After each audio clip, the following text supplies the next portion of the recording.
جو لوگ اپنی دعاؤں میں دوسروں کو شامل کرتے ہیں، خوشیاں سب سے پہلے ان کے دروازے پر دستک دیتی ہیں۔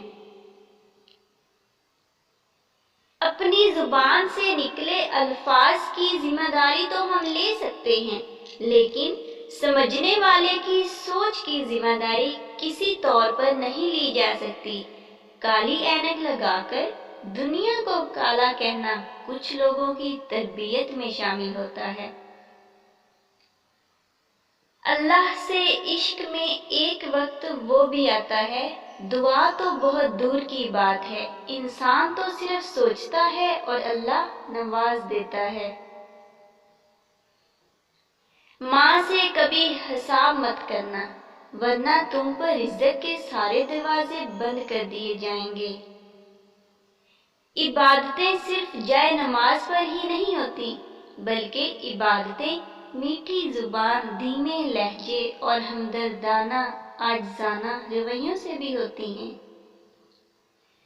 اگر قسمت میں آدھی روٹی ہے تو چھین کر پوری بھی کھا لو گے تو الٹی آ جائے گی، کبھی نصیب سے زیادہ ہضم نہیں ہوتا، پھر وہ چاہے روٹی ہو یا محبت۔